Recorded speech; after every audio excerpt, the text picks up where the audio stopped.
Kembali lagi bersama kami Darkerastis. Dan selamat datang di segmen terbaru kami, yaitu Suram, seputar kisah seram.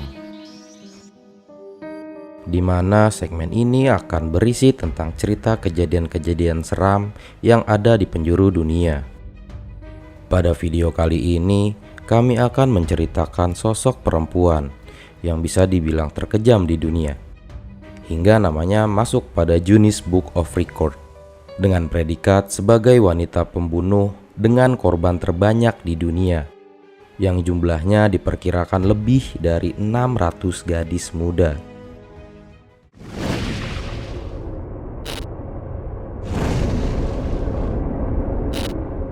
Elizabeth Bathory, seorang gadis yang lahir sekitar tahun 1560-an di Nyírbátor, Hungaria.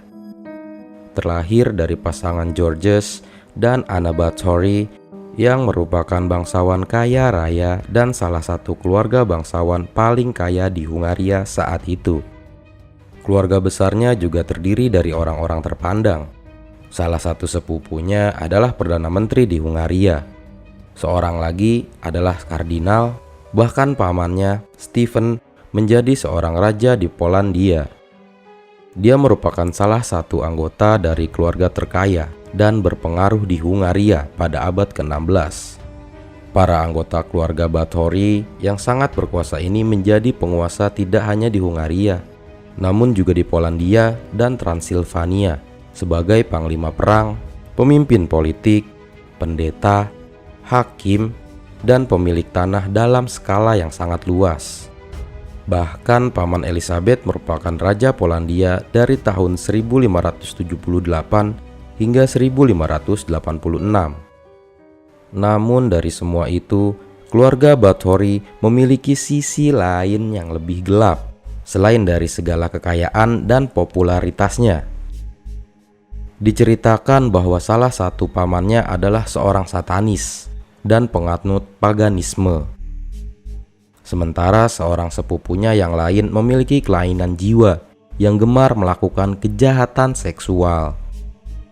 Dengan latar belakang yang begitu mewah, Elizabeth menjadi wanita ideal bagi pernikahan politik untuk para bangsawan. Elizabeth pun melangsungkan pernikahan di umur dia yang terbilang belia, yaitu 15 tahun dengan seorang laki-laki berusia 25 tahun bernama Count French Nadasdy pada 1575 karena urusan politik. Walaupun begitu, Nadasdy juga salah seorang bangsawan hebat, meskipun derajatnya tidak lebih tinggi dibandingkan keluarga Elizabeth. Bahkan Nadasdy sampai berani menyandang nama Bathory yang padahal semestinya pihak perempuan yang mengganti nama belakangnya dengan nama suaminya. Mereka berdua memiliki kesamaan, yaitu sama-sama memiliki sifat sadis. Nadasdy memiliki sifat pemarah yang ketika tersulut emosinya bisa marah sampai membabi buta hingga ia mendapat julukan pahlawan hitam dari Hungaria. Meskipun begitu, kekejaman Nadasdy kalah bila dibandingkan dengan kekejaman istrinya, Elizabeth. Bahkan Nadasdy sampai merasa jijik dengan sifat buruk berlebihan dari Elizabeth yang tidak mengenal batas, hingga Elizabeth mendapat julukan Countess Blood. Salah satu sumber perilaku kekejaman Elizabeth itu berasal dari keluarga Bathory dan kebiasaan mereka yang menikah antar keluarga dekat, sebagaimana para kalangan bangsawan yang ingin mempertahankan kemurnian garis keturunan bangsawan. Oleh karena itu, banyak dari keluarganya yang memiliki kelainan jiwa dan mental, seperti schizofrenia, sadomasokisme, seksualitas ganda, juga sifat sadis seperti yang dimiliki Elizabeth. Akibat hubungan sedarah itu juga pada usia 4 atau 5, Elizabeth mengalami penyakit epilepsi. Ia menjadi cenderung kejang-kejang yang mengakibatkannya timbul kemarahan-kemarahan yang penuh kekerasan dan tidak dapat dikendalikan. Ia juga menderita perubahan suasana hati yang ekstrim. Kadang ia menjadi orang yang begitu dingin, lalu bisa berubah meledak-ledak penuh amarah yang kejam. Ketidakstabilan Elizabeth semakin tidak tertolong akibat pola asuhnya. Ia begitu sangat dimanja yang membuat Elizabeth tumbuh dengan sifat yang begitu sombong angkuh, dan sibuk dengan kecantikannya sendiri. Elizabeth juga terpengaruh oleh doktrin keluarganya yang menganggap bahwa penyiksaan dan eksekusi-eksekusi publik sebagai bentuk hiburan yang menarik, ditambah dengan kondisi pernikahannya. Suaminya Nadashdi juga adalah panglima perang yang sering tidak berada di rumah mereka, Kastil Kataisi, yang terletak di pegunungan Karpatian.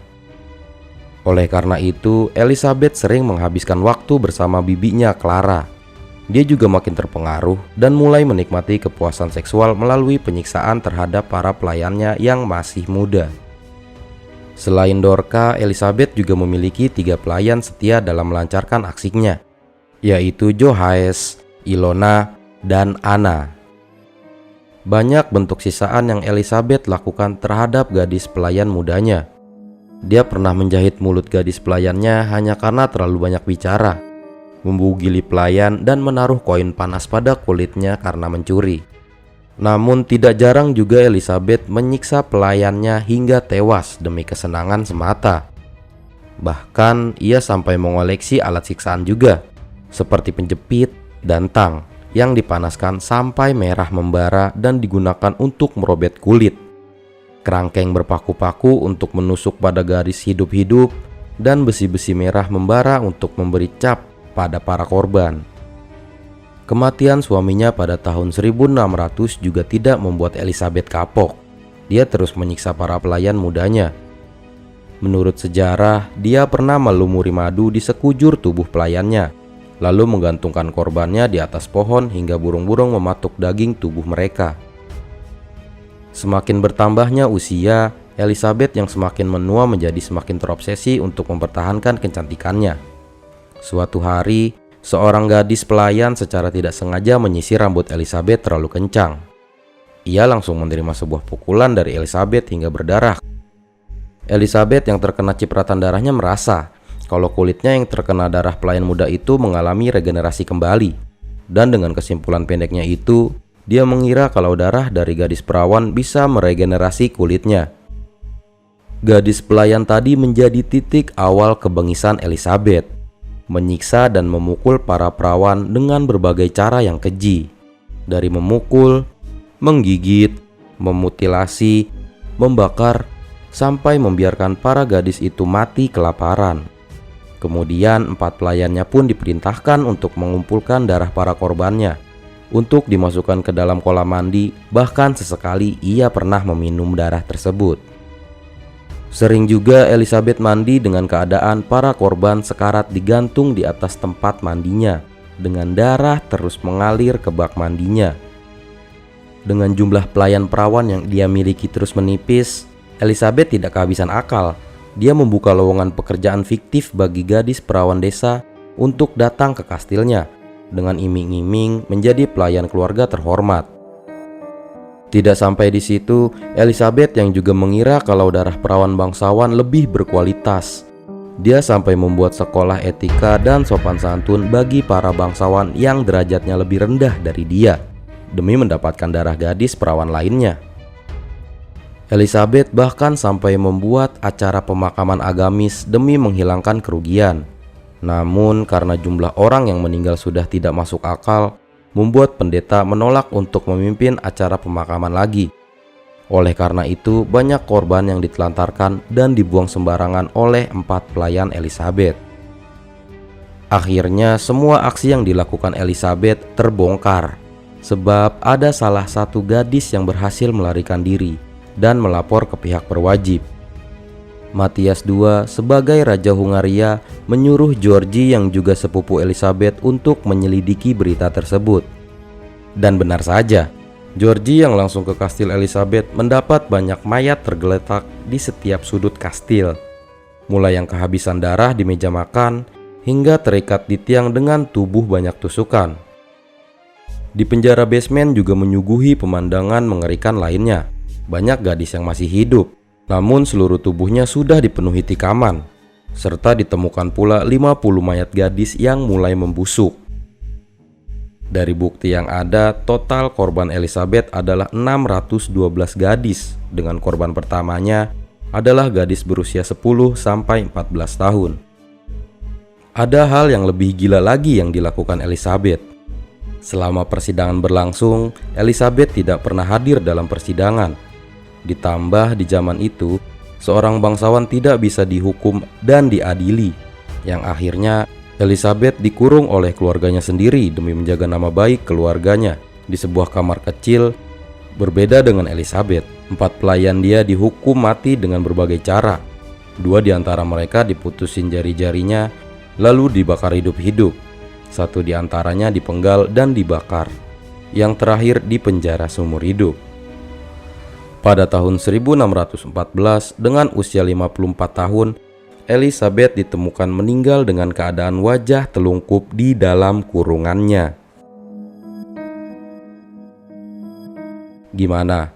Apa ada yang udah tahu soal Elizabeth Báthory ini? Kalau emang ada salah dari info yang kami berikan, mohon dikoreksi di kolom komentar ya.